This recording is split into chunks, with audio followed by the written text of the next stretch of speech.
Today's panel consists of some of your fellow UCSD undergraduate students, seniors who have been recently accepted into graduate schools. So my name is Karen Yang, and I'm currently secretary of Psychi and Psychology Club. I'll be asking a couple of questions before opening up the panel for the audience. If you can't think of a question, or if you think of a question and don't want to interrupt the panelists, use the bit.ly link, so bit.ly/gettinginpanel, which is shown above with all lowercase to submit your questions. I will also be calling on the audience after the first section. Please be sure to stick around after the panel for a raffle for 3 official Getting In guides from the APA, some desserts, and for the chance to speak with our panelists individually. So let's get started with the introductions from our panelists. Can you remind me what? Yeah, so you can just say your major, your UCSD year, and the program that you got into. Yeah, great. So I'm Jamal. I'm going to graduate this June 2018. I'm a cognitive and behavioral neuroscience major, which is a joint major between psychology and the cognitive science department. And I accepted an offer from UC San Diego's psychology department. My name is Karen. I'm a social psychology major. I'll be graduating this June as well, and I will be attending UCI's Master in Legal and Forensic Psychology program next year. Hi, I'm Fanny. I'm a senior. I study general psychology with a Bachelor of Science, and I will be going to University of Iowa for a PhD in cognitive psychology. Thank you, Jamal, Karen, and Fanny. Let's get started with the initial questions now. So the first one is, how did you decide which grad school program to choose? It was a difficult decision. There was a lot of really good offers on the table, and each one was unique. They each had strengths and weaknesses that were unique from each other, so it was difficult to compare directly. But in the end, I think that UCSD offered the most compelling pros for what I wanted in the time now and what I saw wanting for myself in the future. I thought that here I could be developed into a better scientist, one where I wouldn't be an exact replica of the PI that I was working with, where I would be allowed to be creative and make mistakes on my own, and they would guide me towards being a professional scientist. And there were a lot of other factors as well. I mean, UCSD is great. The advisors here was a really big factor. I think that was one of the most compelling factors at each of the universities with the advisors doing. For me, I applied to both master's and PhD programs, and I got into a couple, or like one PhD program and then 2 master programs.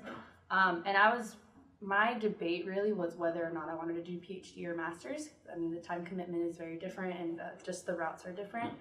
And I think I got hung up on trying to prove something to myself and to other people. And then when it came closer to the time that I had to decide on a school, I just evaluated where I was at. And also some of the programs I applied to, I really want to do forensic psychology. And some programs don't have forensic psychology, so I applied to just some social psychology programs. And I was like, oh, I can find my way into forensics that way. And that was one of the PhD programs. It was a social psych PhD program. And I just kind of realized that I'm at a point where I can do a master's program and I can evaluate where I'm at after my master's program and see if I want to pursue my PhD or take a break. And I really wanted just to finally get a chance to really just hyper-focus into forensic psychology. So that was like the biggest reason that I chose the program that I did. So for me, I chose a cognitive psychology program. Trust me, before coming to college, I have no idea what cognitive psychology was. I thought psychology was maybe just social psychology and clinical psychology, and that's it. And then I took class here.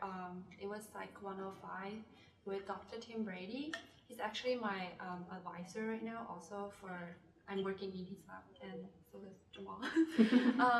So then I discovered my interest in cognitive psychology, and I really want to continue to study vision, and that's my research focus. So then I go from there, and I was like, okay, I'm thinking about applying to grad school.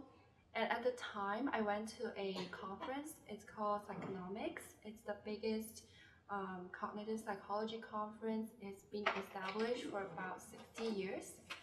So I went to the conference and I actually met another professor who I talked to, and I feel like our work is really similar, and she has passion in vision, like visual science as well. And fun fact, she was also graduated from UCSD with her PhD. Like, direct connection, I guess. And then I was like, okay, I really want to apply to graduate school. And apply to programs, and I also got into University of Iowa. So then I decided to go there because I already met this professor that I talked to at the conference, and I see that we have very similar interests, and she's very, very like kind and nice to talk to as well. And so like I guess my takeaway advice from this was that definitely talk to people who work on similar work as you, and gauge how like, and just meet people, like talk to them about your work, and then meet people from conferences, meet people from talks here. We have like events here at UCSD as well, and then figure out your interests from there. Thank you. So how was the application process for you, and how long did it take? Tedious. It's very tedious. There is, you want to apply to a lot of programs. I initially intended to apply to 8, and I showed some advisors, and they said that's not enough. And so I applied to 11, and they said that's not enough. And I said, well, I'm not doing any more because this is absolutely absurd. This is taking way too much time. And so you apply to, several schools that fit your interests, and you fill in the exact same information on all of these websites. Some of them even use the exact same GUI, but none of the information is transferable across. You have to fill in your name and your address and your social, and all of these small little details every single time. And your professors will have to do a lot of little detailed stuff as well. So like them submitting a letter isn't just like uploading a PDF. It's a long process. So that part of each application can sometimes take maybe an hour and a half to 2 hours.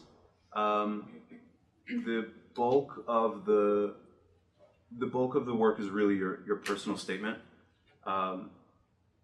People will have different ideas on what's best for doing that. Some people say you should write one for your ideal school and then modify it for your other schools, and I think that that's not really a bad method. I kind of just wrote what I wanted to say, and it was much, much, much longer than they needed to be. And then I worked with people in my lab and the PI to cut it down.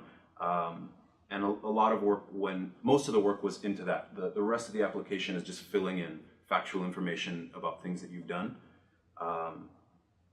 And some of those requirements can be tedious as well. Like, so for some schools, you have like a 1,500 word limit. For some, they say anything under 5 pages, and for some, it's like 700 words. So it can be difficult to tailor them individually, but I think if you just write a personal statement that represents yourself and what you've done and what you want to do, and then you can figure out what's necessary and not necessary depending on the length of the other applications. Yeah, for me it was also very tedious, and a lot of writing about yourself, which is just brutal. Having to evaluate yourself, and oh gosh. But I also put myself in a pretty bad position too, because I was applying to programs that varied in like discipline. So like I was doing forensic psychology programs, I was doing social psychology programs, and so I couldn't just submit my forensic psychology like research statement to the social psychology one because they don't really focus too much on forensic psychology. So then I had to write a social psychology one, and it was just, I was doing double the work because I just felt like I should apply to all these different schools, and I didn't do enough research about schools that had what I really, really wanted. Or I guess at that point I hadn't really set myself on it yet. So that would be a big thing I would advise you to do, like really put in a lot of thought, and like don't be afraid of like, I don't know, don't be afraid of hyper-focusing on a discipline, because the more you hyper-focus on it, you realize there's so much variety in it. So it's not like you're going to get bored of it necessarily, and you will save yourself half of the work. And then another annoying part was, so sometimes I'd ask you for a CV or a resume, And sometimes they wouldn't, but they would ask you all these like extra questions that you could answer that you'd have to pull from your CV or your resume, but they don't accept CVs or resume, so you would have to just kind of like take your resume and write up all that stuff. It's just all this very small, tedious work. And the things with the letter of recommendations, I knew that going into it, there was going to be a lot of work on their end, just trying to get them to do it. And I had one person who was just like, I mean, they were all really busy, but one person who like I would talk to once every like month. So I had to make sure that they would get it in like on time. So I gave them like all 3 months in advance to turn that in, because I mean, they usually will do it on time, but it's just as a courtesy to them, especially if you're doing like your professors or any of your lab staff or anything. There's a lot going on. But yeah, don't write double the statements. Yes, it is a process because every individual school has their individual websites that you upload the information to, so then you do have to do them separately.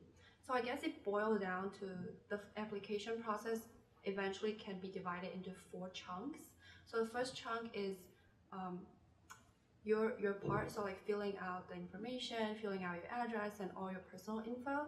The second chunk is your personal statement or another required essay by the school.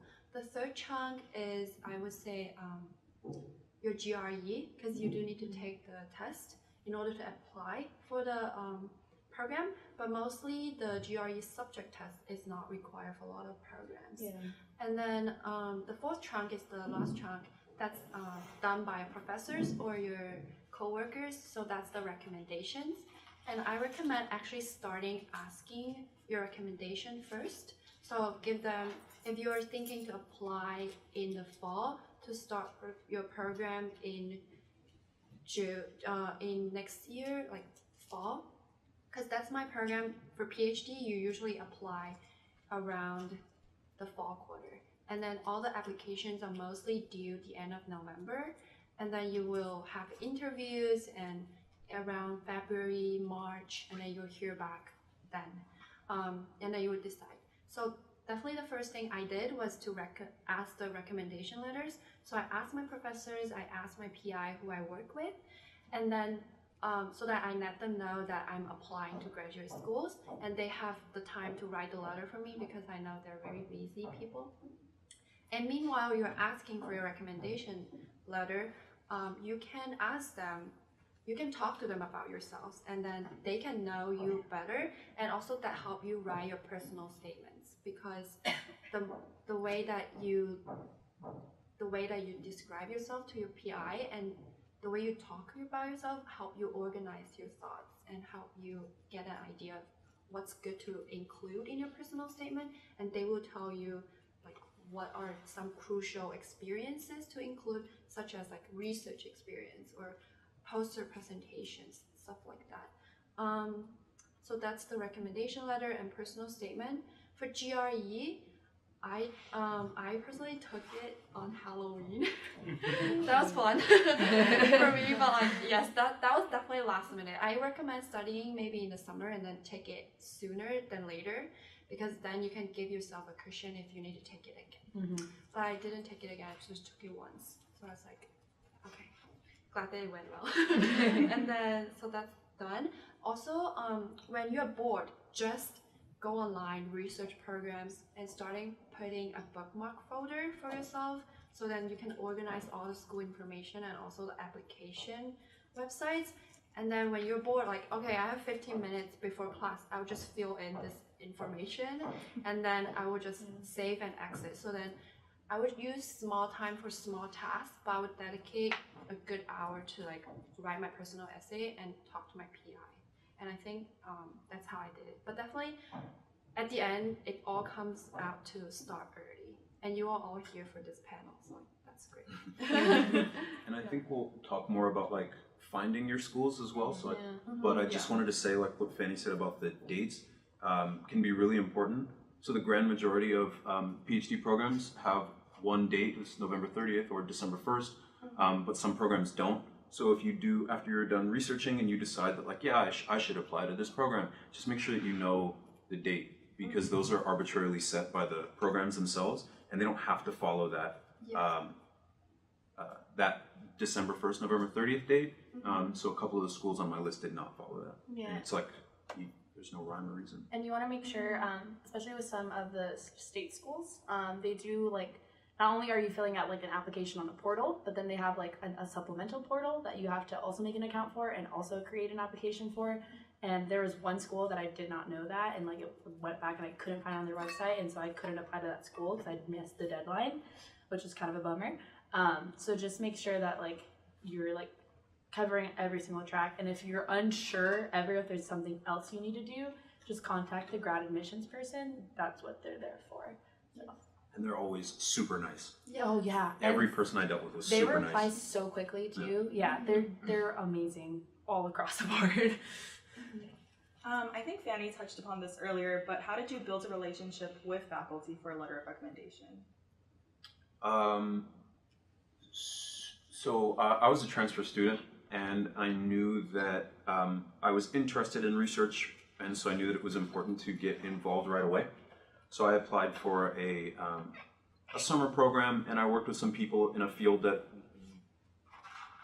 doesn't really interest me anymore. You know, I got some experience in that, and it was good.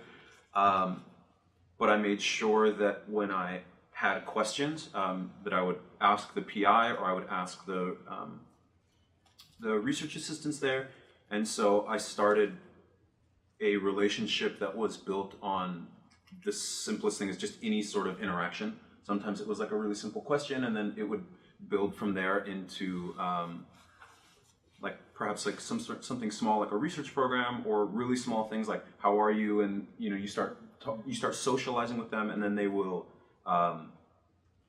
inevitably take an interest in you as a person.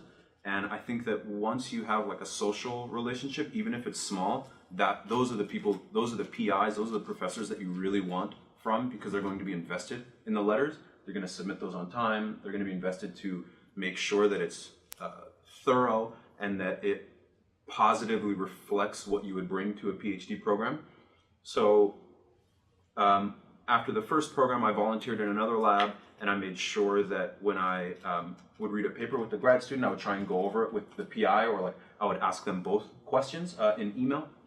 And when I saw him, I would do the same. And then in the lab that I'm currently in, it was a really similar process. Like it doesn't need to be a really grand gesture or a really big thing. Like sometimes it would start really small about like, you know, how was your day? Or I heard you give a talk, or something really, really small. Just like, I think that it's really important that you create some sort of social relationship, and it will motivate them to write there, because I should say that like if you ask a professor to write a letter, I've never heard of a professor saying no. They'll always say yes. But you want a professor to write you a letter that's going to be like glowing. You want it to represent everything positive that you've done in their lab, everything positive that you've done at UCSD. And what they'll do is they'll ask you for like a list of things. They might ask for a CV or what you think is something that you represent in the lab.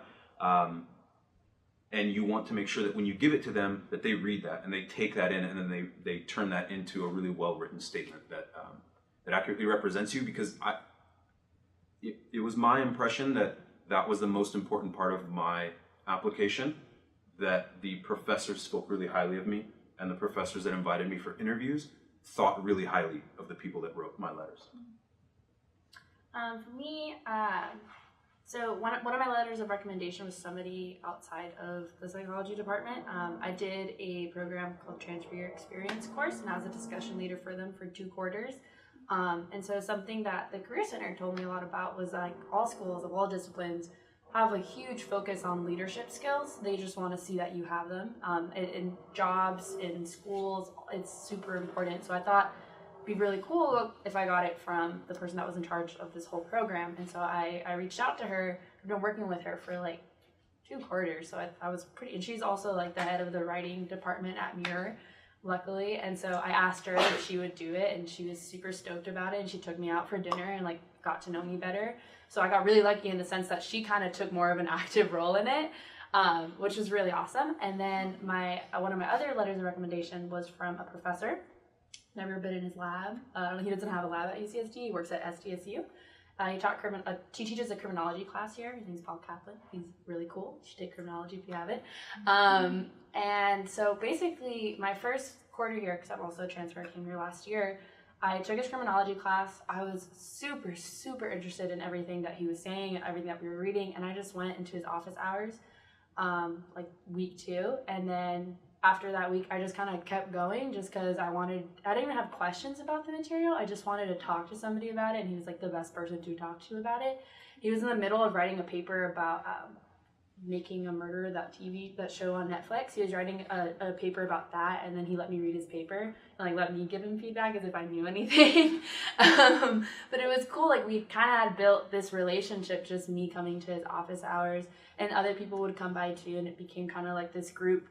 I don't know, kind of like a hangout. And at the end of the quarter, I was kind of telling, because I wasn't too sure on what I was going to do after UCSD, because, I mean, keep in mind, that's my first quarter here, so I just got here.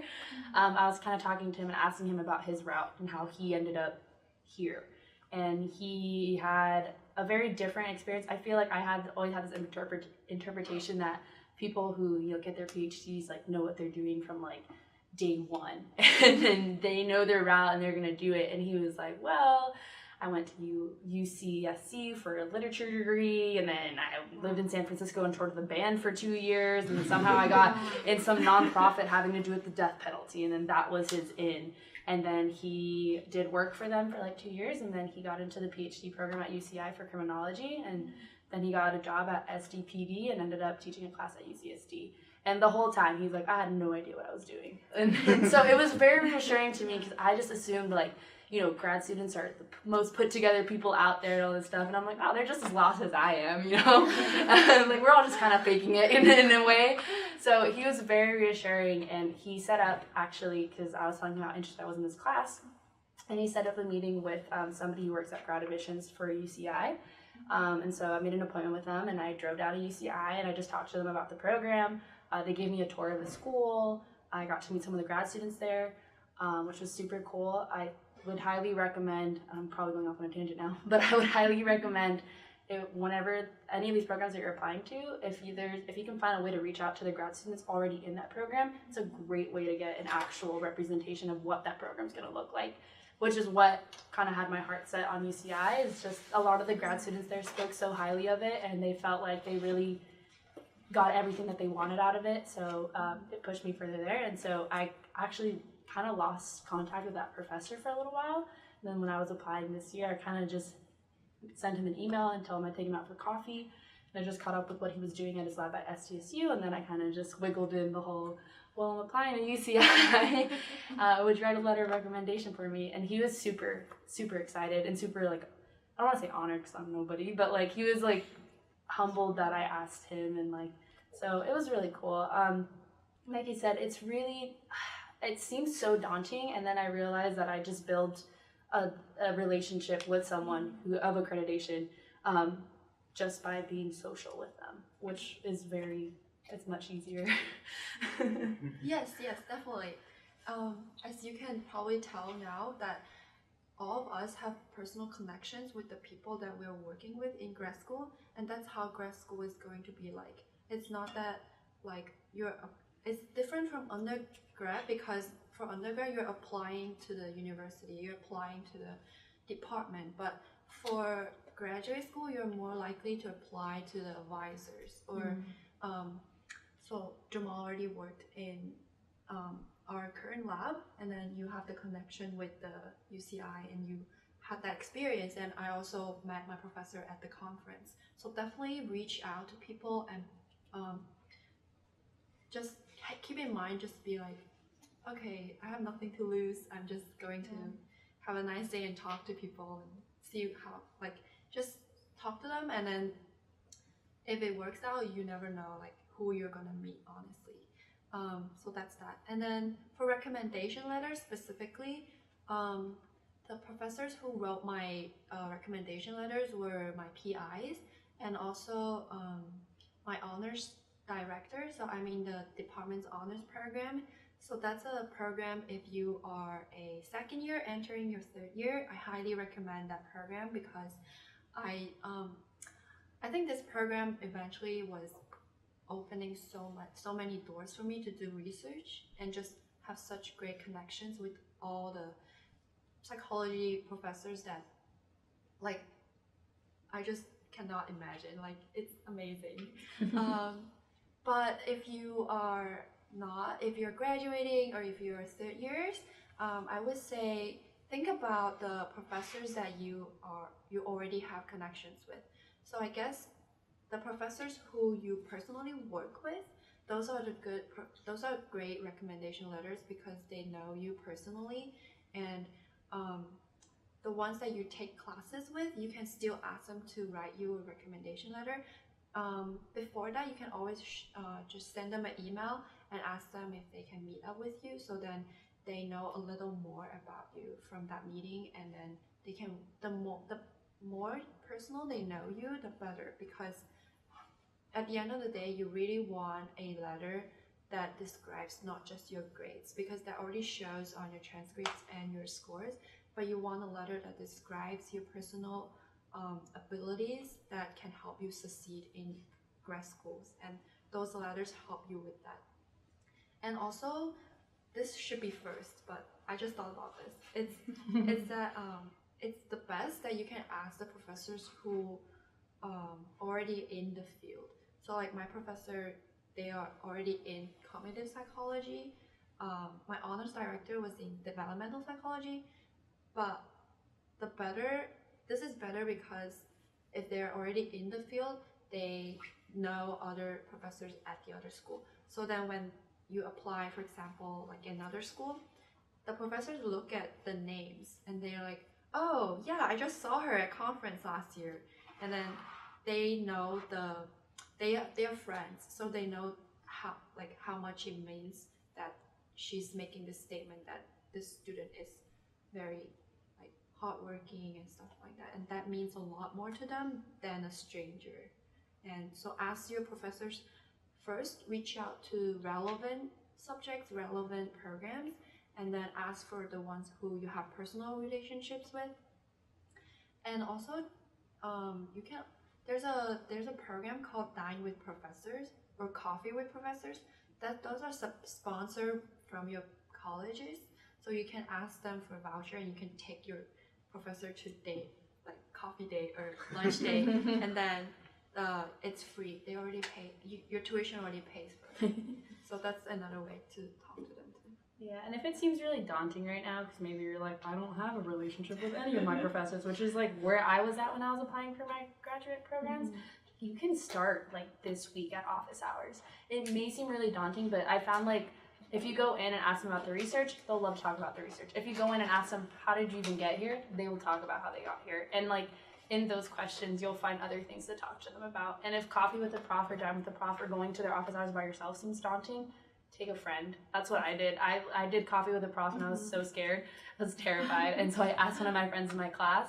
And another time I asked a friend just that I lived with. She didn't even have anything to do with the class. And they went with me, and it definitely eased the anxiety of the experience. But don't feel like you're behind, because that'll keep you behind. Just focus on what you're going to do tomorrow. Yeah. Just do it now. Yeah. I was behind, trust me. And you just got to do it. Thank you. So now we'll be opening up for the audience's questions. Yes. How long does it usually take to prepare to study for the GRE? So I decided, I took it in October as well, a week before you did. And I started studying after my spring quarter. So I got like, it's called a 5-pound GRE book, and then I got like Kaplan's vocabulary flashcards, and I did like 5 flashcards in a day. And then I would use those terms in like real conversations, and my friends hated me and my boyfriend was really annoyed with me, but it worked.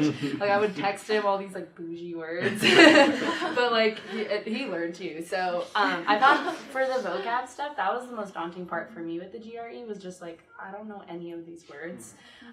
So I just did 5 cards a day. I did less sometimes, and I like using them during the day was super helpful in memorizing it. And then the GRE 5-pound book, I did like 2 or 3 pages a day. I kept it very minimal for the GRE because I didn't because it at first seemed so overwhelming because I was like 5 pounds of books, these cards, and this score means so much apparently. But when I broke it up in just little bits over a long time, by the time that I got to the exam, I felt really confident. And all of October beforehand, I finished that book and I finished my flashcards. I just did practice tests once every day, and like parts of a practice test, not like the full thing. Yeah, I would say just, give yourself enough time and don't think that you have to study like 2 or 3 hours every time that you do it. You can do a little bit every day. You can do 2 hours on Saturday, 2 hours on Sunday. Just make sure you give yourself enough time to spread it out. The problem with the GRE is you probably already know how to solve every question. Like everyone in here knows the answer to every question, and the issue is that are you going to catch the trick that they're trying to, the trap that they're having you fall into, and are you going to find it in time? Like putting a different language. And almost. so what she was talking about just doing a little bit at a time is probably better than chunking your studying time, because the material isn't hard. And if you do 2 hours or 3 hours, you're going to do it and be like, this is so stupid, this is so easy. Like, you're going to get frustrated almost at how easy it is, and maybe not study in the way that is productive for conquering the GRE, because it's not a test. It's not testing you on how much you know. The content is very simple. I mean, it is like lower than high school level math. Oh, wow. The vocabulary can get a little difficult sometimes, and it might reach like a college level vocabulary, but the content is not difficult. What's difficult is catching these traps that you're unfamiliar with. Like this is their job. Their job is to find ways to trap you and use language and use math problems in ways that you're unfamiliar with. And so if you do just a little bit all the time, a little bit every day, you'll start to pick up on these patterns, and you'll end up start realizing like, there's the obvious one. Here's a percentage question and they just changed 2 numbers, and they want me to fall into the trap that 10% change is the same in both of these problems. And it obviously doesn't, because you can like see that there's the trick answer and you can immediately cross it out. And so you'll start seeing patterns like that if you take it slowly. And so it's hard to give like a solid answer as far as like how much I put into it. But it was probably maybe like 30 minutes to an hour for like a month before I took it. Maybe like every day. And it's like, that sounds like a lot, but when you're doing it, you kind of just, it's easy, because there are the books like that. There's tons of free old tests online, and you just take a few of them and you end up working on it for 30 minutes, and you're like, all right, I'm done with this, and then. Yeah, it's really just learning about how to take the GRE. The content is not like the worst part. It's just learning how to take the standardized test. There are 3 parts. So the first one is the essay. You have 2 essays. The second one is math, and then the third one is verbal. And then those you have, I forgot how many exact sections are there, but the whole test was about 3 hours, 4 hours. Yeah. 3 So definitely, I think one key is to build up your strength if you are someone who, because at the end of the day, you need to be able to sit there for this many hours and concentrate and do well. So then, what I did was I totally just I crammed a lot. I remember the month before. So like right before school started, I started GRE, and then what I did was this may not work for everyone. So take as you may, but if it doesn't work, yes, but it works for me. So for those who it may work or may not, but I will just share with you. And so what I did was I took 4 practice tests. Yes, 4 practice tests, 1 every weekend. And then I tell myself, okay, I will just sit here and just finish the whole test and not get distracted. At first it was really hard because I want to go to the bathroom, I want to take a snack, and I want to do this and that, but no, you can't. Turn off your phone and just sit there. And just, like the first thing is the essay, and I just want to skip the essay, but I was like, no, Fanny, you're doing the GRE right now. I guess my takeaway was just sit through it. Like sit through it once, before you even start studying. Just sit through one in one setting so that you know what's your weakness. Because after the first one, I knew I was really good at math. because the math was only algebra and geometry. There's no calculus. So then, yes, breathe. So then I knew that I don't need to spend much more time on math because I'm really good at it already. So that I just spend a lot more time on verbal, memorizing the passages and identifying, memorizing the vocabularies and identifying the patterns that they like to ask in the question. You really need to have a test-taking skills, but at the end of the day, I think it's more resiliency. So like, stop building on that. So sit through one, and then one full test, and identify your weakness, and whatever is your weakness, whether it's math or verbal, put a lot of time to study and devote on, like, to improve on those areas.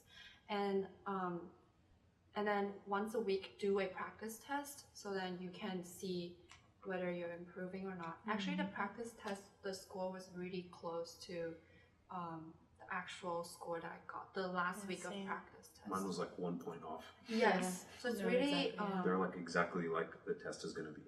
Yes. I didn't take that many, but you know, I think I took 2. Same. One like a month before, so I knew where to study, where to focus my time, and then one like 2 weeks before. And there's so many online. There's a ton. Yes, Yeah. definitely utilize those resources. Thank you. Any more questions? Yes. How broad or specific did you make your personal statement?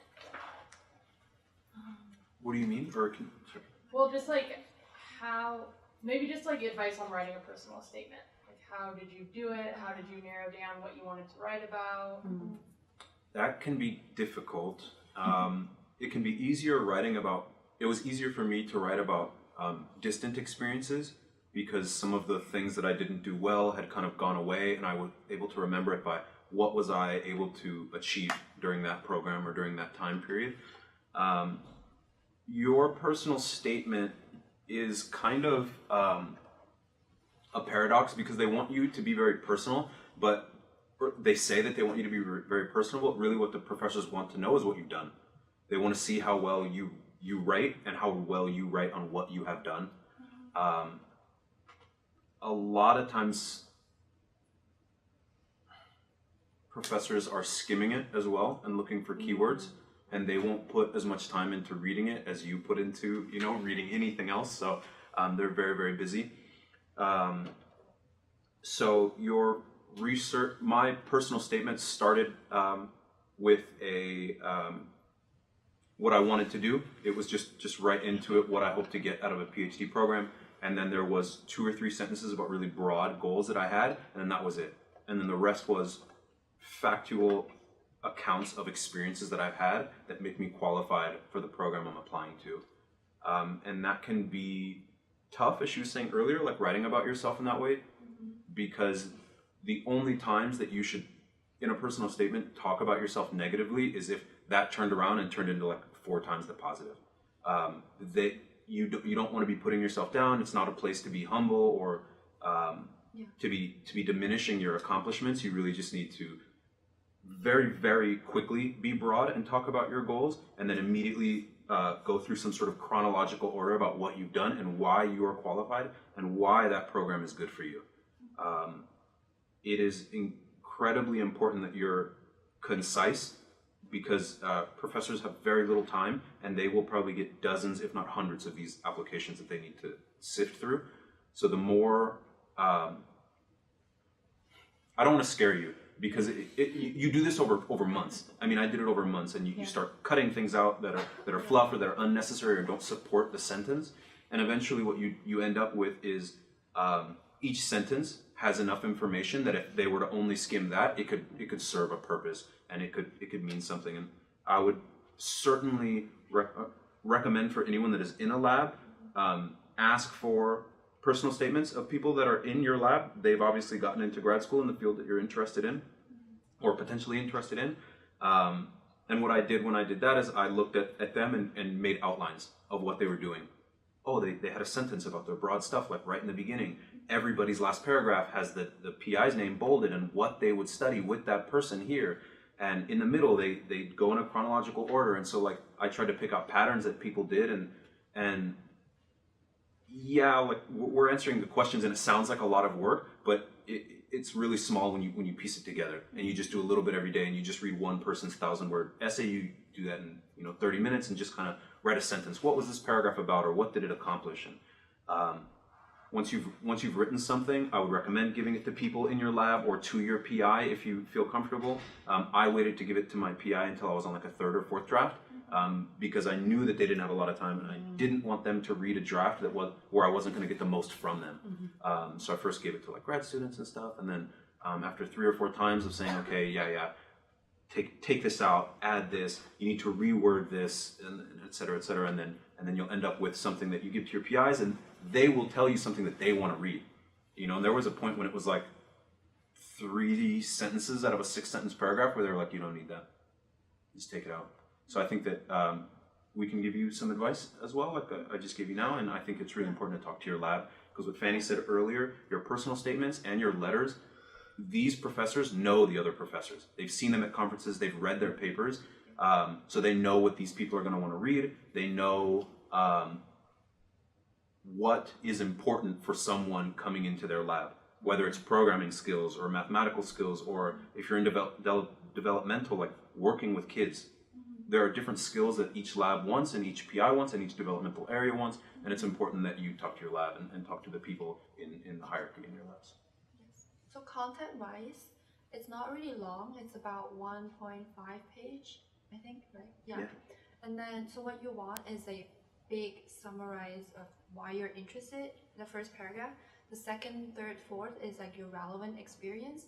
The fifth paragraph is usually why you're interested in the program, and talk specifically about what type of work of the advisor's work that you're interested in, and definitely elaborate on like how you envision yourself being able to work with them and what kind of topics you want to continue working with them.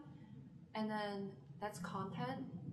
And then what I did was I talked to my professors when I asked the recommendation letter and sort out what I'm going to write first, and then just write the first draft. It's really scary to write the first draft because I feel like I have this task that I need to do, but what I did was just like Jamal did, I did multiple drafts so that, okay, this is only the first draft. Just get it on doesn't the page. have to be perfect. Yeah, it doesn't have to be perfect, it just have to be there. So then just write it, the first draft. You can take it to the writing center. It's called, actually the writing hub at the first floor Geisel, and you can make an appointment online. It's all free, and the writing tutors are just like us. They're undergraduate students. They are actually trained to also help out with graduate school applications. So they help me a lot. So I definitely recommend going to the writing center, have them look over it, and then once you have a more developed draft, show it to your professor, show it to the person who you work with, and just make it refined and make it grammar-wise, make it almost perfect, because the more work you put into writing it, the less work they need to read it, so that they will have a better impression on you. And for me, so there's 3 different things that I had to write. It was my research statement, what I wanted to research at the school, and then personal statement, which is really just like about you, but in a sense of like, why are you interested in what you want to research still, kind of thing. And then the third one was a diversity statement. So for research statements, you do want to, obviously you want to talk about the things that are relevant to what you're applying for. Unfortunately for me, it was very hard to do anything relevant with forensic psychology at UCSD. So it was very hard for me to figure out how to twist things that I was doing to benefit like what I wanted to apply to. I'm in a psychiatry lab, and it has to do more with cognitive aspects than it does with anything else.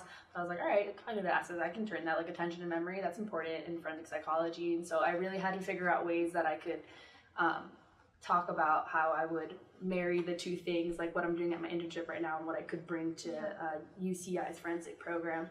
And like, don't be afraid of getting creative in that way of like, this is what I would do with what the skills that I do have, and this is what I would do for your school. Even if you don't have relevant work to what you're you're applying to, which would be great, and it's obviously like what you want. Do you want to have relevant experience? But sometimes you just don't look out in that way, and you can't find the internships, you can't find the programs. But don't lose hope in not being able to apply to those programs, because you might have relevant skills that are still good for those programs. I had to do a lot of research on my research to figure out like all the niches of what I could say, like, oh, I have a skill in this and I can apply it to this in forensic psychology. And so the research statement was definitely very daunting, but what really helped with that was the constant revisions, constant people's feedback. I got my friends' feedback, I got lab staff feedback, I got random strangers' feedback. I literally asked somebody as we were walking to guys, would you read my personal statement if I sent it to you? Because I wanted it to make sense to everybody. I wanted it to also represent. I asked them, I was like, what do you think of me, honestly? Like, do I sound really annoying? Like, and like, because I wanted to make sure I wasn't coming across as way too pretentious, or like, okay, this person has like really bad self-esteem issues. Like, I didn't want it to be too extreme on either spectrum. I wanted to be just right. So I use the Career Center as a resource on campus. They also are training career, but also in grad school as part of your career. They can definitely help you. I took my paper to the Career Center kind of like a month and a half before I was going to turn it in. And then after I took it to them and got their feedback and fixed it up, that's when I took it to a couple people that I had my letters of recommendation with. One is the head of the writing department at Muir, so that was a really great resource for me because she was very, very hard on me with my paper. And then my other one was Paul Kaplan, who went to UCI and like knew somebody in admissions who knew what they were looking for, which I was super lucky to get. As for your personal statement, I really focused on like why I got into, why I want to do research, and like why I wanted to do the specific thing that I wanted to research. I want to research emotions in forensic psychology, and specifically personality disorders and how that functions in that world. So I talked about my personal experience with personality disorders and why that affected my life in whatever way that it did. It's a little more personal, but you still want it to be relevant, obviously. But they want to get a good sense of who you are, because you're going to be if you're doing a PhD program, you're going to be there for a while. They want to know who they're committing to. And if you're going to be in a master's program, you're going to be there for 2 or 3 years, and still they want to know what students are going to come and represent their school and what you can give to them. And as for a diversity statement, all these things, I had such an issue because I thought that they were all very similar. And like I felt like I was trying to write 3 different papers on the same topic, and it was so frustrating. But the diversity statement, which I think is fairly new to applications and in a lot of like careers as well, they just want to, that's like way more personal. Like they want to know, like, you know, if you're brown, talk about like being brown, being Mexican, being raised in a Mexican American household. If you're first gen, that's the time to really write about it, to get into it. If you've experienced discrimination because of your sex, race, identity, whatever, that's the time to write about it. It's a holistic approach to applications, which I was frustrated at first, but then I also realized it gave me an opportunity to show myself in so many different ways. And once I got towards the end of the application process, I was like, wow, like I feel like they're really actually getting to know me by these statements, and I feel very confident about how I'm being portrayed off of my statements.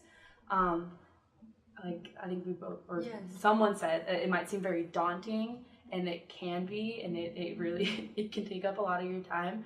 But like I started at the end of my spring quarter with my personal statements. I opened up a Word document and I was like, I'm just gonna write. I word vomited everything in there. I didn't autocorrect anything. I just went in, and it was so long. It was so hard to get through that first edit, but I was so glad because I got everything I needed on there and I didn't leave anything out. And then the editing process, the majority of your statement is just editing. The hardest thing may seem like writing it, but it's just editing. So don't censor yourself the first time you write it. Just write everything you're feeling, go off on your tangents, and then when you go back and edit it, you'll be able to pinpoint, like, that doesn't make sense. And just 2 quick things on the diversity statement. Like, she's right, they'll ask you to fill out things that might apply to you, but they're primarily looking for, like, what makes you diverse, what makes you unique, what makes you bring a diverse part, what makes you part of the diversity of their program. And so all of those things are listed that she said, and they ask for that. And some of them just say, I mean, being a transfer student, you know, being someone, being an only child, and like not knowing what you wanted to do until it was like really late. Like what makes you diverse and what makes you a unique part of the program that will make the program better for having you. And then the other quick thing that I wanted to say is gone now. I just want to say about the diversity statement too. If you feel like you're somebody that doesn't have a lot of diversity in their life, like maybe you just like, I haven't experienced discrimination, or like my sexual identity isn't discriminated, or whatever. Maybe think about working with people who have been discriminated. How has that affected you? What have you observed after that? It doesn't necessarily, I mean, obviously you'd want it to be a personal experience, but that in itself too is a personal experience as well. So you really need to think about it critically and make a list of all. I did like a big like brain blast session with myself. I like pulled up like diversity questions, and then I would give myself 60 seconds just to jot down stories, random ideas, and then I would go back and I was like, oh, that is a pretty good story. So just give yourself the time and like put in the time to think of these stories. You'll be surprised at actually what you write about. There's so many things I had no idea that I did until I wrote out these statements. I was like, oh, that's pretty cool. And one of the pieces, I remember what I was going to say, one of the pieces of advice that I got about personal statements was that they're primarily being evaluated on like why you would be good for the program, not why you want to come there. So they're looking at it as like, why would she be someone good for our program? Why would she make it better? Why would she, be a part of our university? And so I had a scholarship, and one of the things that they did was talk to us about writing. And he said to always keep that in mind as you're writing, like what makes them want you. And we can talk about, we might have time for this, but like the interview process is super fun, and it can be like really tiring, but it's so much fun. And that's the opportunity for you to say, why would I want to come here? That's your opportunity to evaluate them.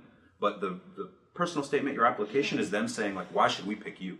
Because they get hundreds of applications, and you need to make sure that your personal statement, your diversity statement, your research statement, your packet really does express you in a true way and in a positive way, in a very, very positive way. So just one just last note thing. to add, I guess. As it comes to the end, I want to say that applying to graduate school is a really big decision. And even if you don't get into any programs, don't be discouraged. First of all, this is just one part of your life. You've worked so hard and you've come to like so much work that you're graduating from undergraduate. And you've worked so hard. Like I know that like a lot of people may feel down. Like I feel down all the time. I get upset when things don't turn out the way that I expected. But at the end of the day, just recognize that this is only one part of your life and set a deadline for yourself. So if I say, okay, I'm submitting all my application on this date, which I did, I'm submitting them all, and after this, I'm just going to work on other things, like work on my research, work on my classes, and I let it go. So definitely work as hard as you can and set yourself a deadline. At the end of the day, just let it go and let it happen. You've done your best. And then let the road do the rest, I guess. Yeah, so unfortunately we are out of time, but our panelists will stick around for a mixer afterwards, so be sure to grab some desserts and mingle with them. Let's give them a round of applause.